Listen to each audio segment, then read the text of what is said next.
Welcome everyone who are watching my this video in continuation with the previous ones. ये series जो हमने शुरू की है जिसमें मैं आपको स्टेप बाय स्टेप गाइड कर रही हूँ. In my previous video, I told you about the time of applying and then country to choose, course which you should opt for in a particular country.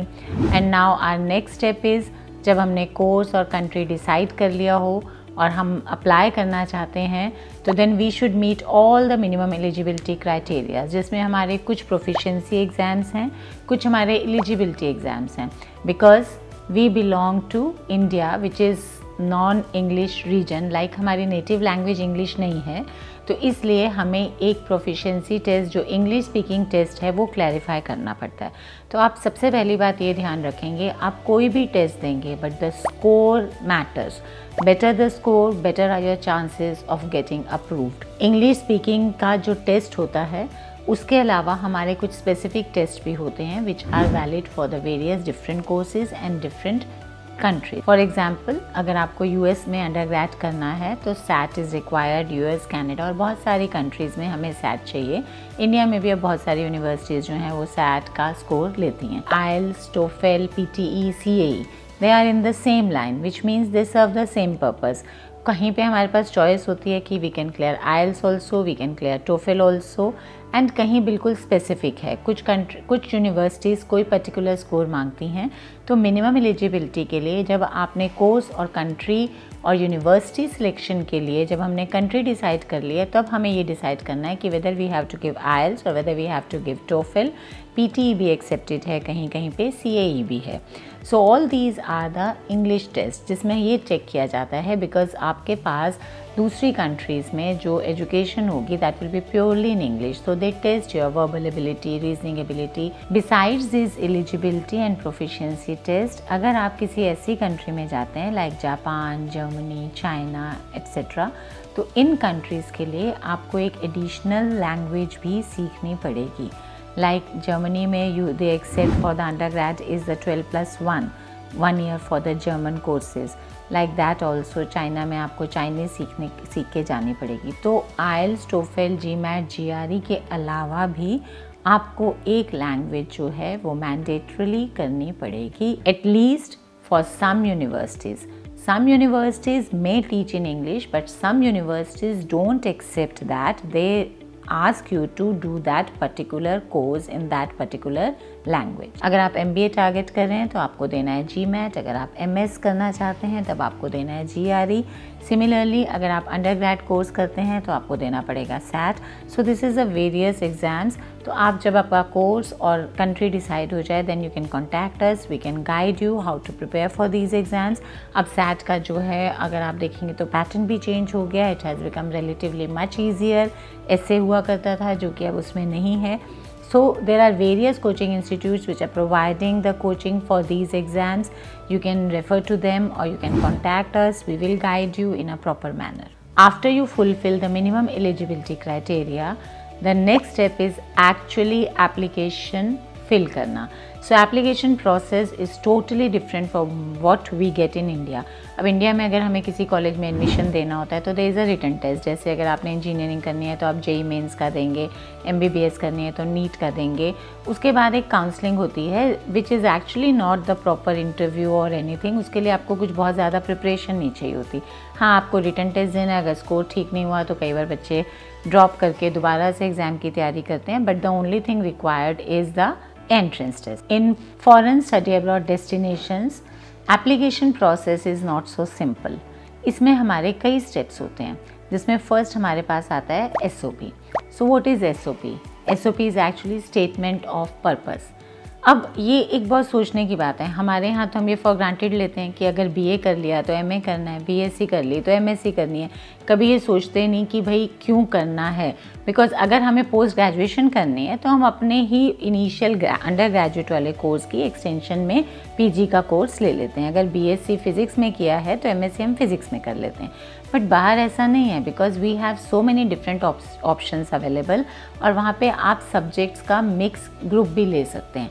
So first of all आप जब abroad किसी course में apply करते हैं तो they ask you for the statement of purpose and which is a very important factor.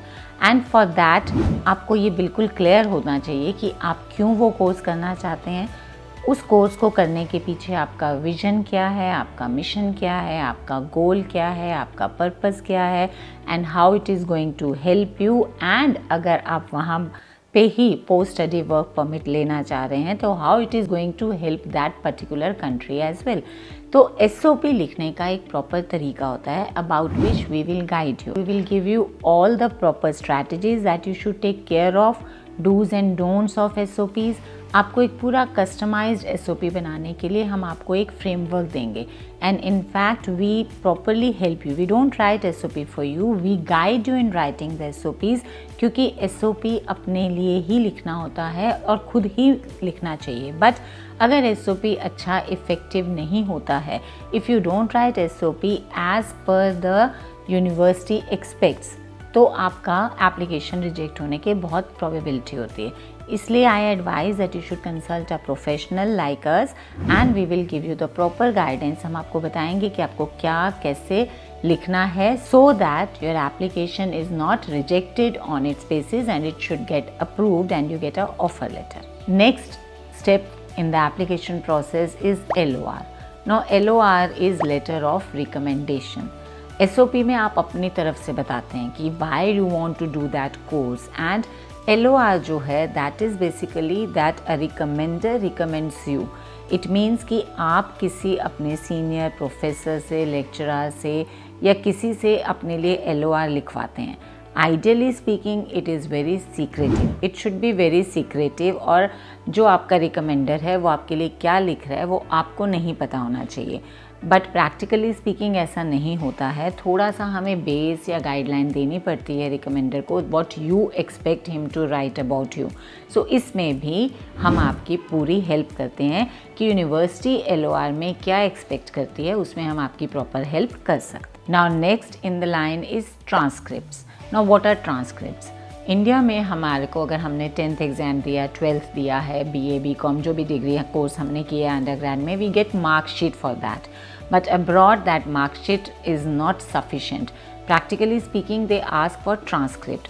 और transcript क्या है, आप ये समझ लीजिए कि वो आपके पूरी डिग्री कोर्स का कच्चा चिट्ठा है।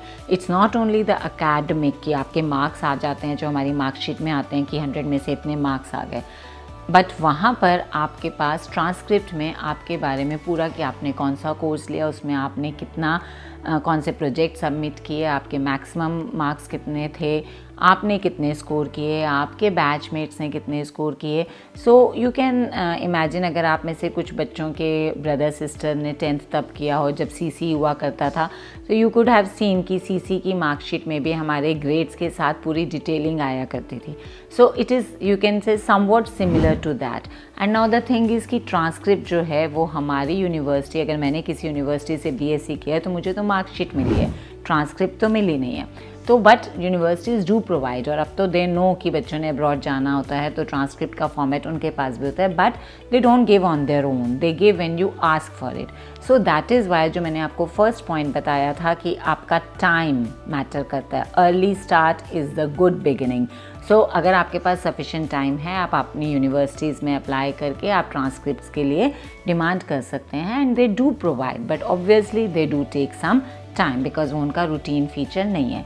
So transcripts is also must. In the application process, one more very important factor is a financial statement, and you might need to apply for financial aid as well, but that area I'll be covering in my next video. So I hope this video must have helped you and cater to your requirement. Then you must subscribe my channel and I'll be covering the rest of the steps in my next video. Thank you.